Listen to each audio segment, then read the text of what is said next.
Alright, so this video I guess will be interesting for anyone who is interested in, fitness, or maybe just something that you use to actually get back and forth.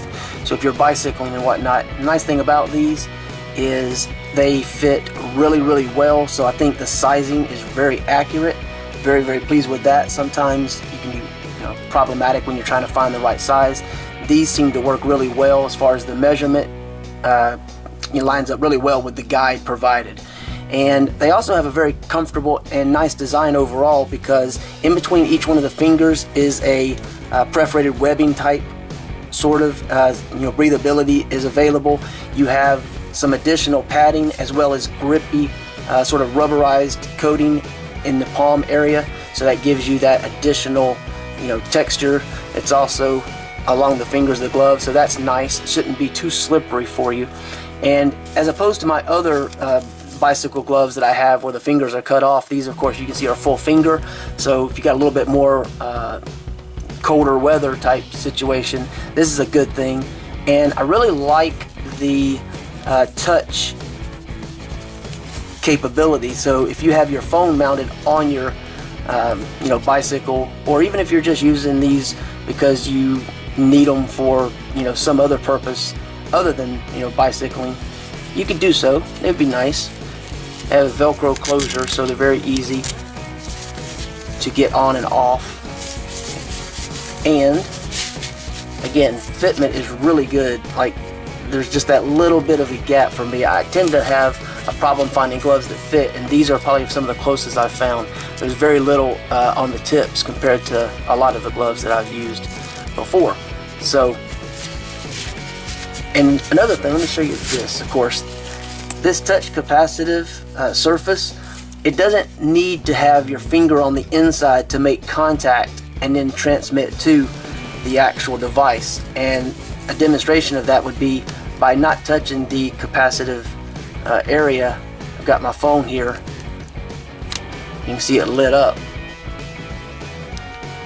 and that's without touching any of the actual material. You can see it's off. Now it's on. So pretty good option overall, and affordable. I wish there was some other colors available. Maybe they'll have some in the future, but as of right now, this is the color that is available.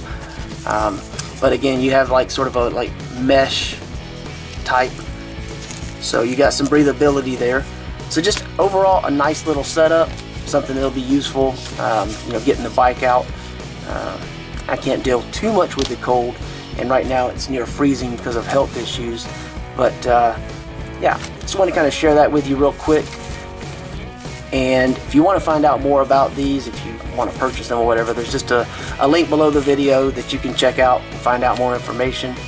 But the padding isn't like ridiculous. Like some gloves are really, they have this massive amount of padding, and I think that becomes a little uncomfortable. So this is just a little additional padding. It's not a massive amount, so keep that in mind. Some people may want that, some people may not. Personally, I don't, so this is a perfect setup.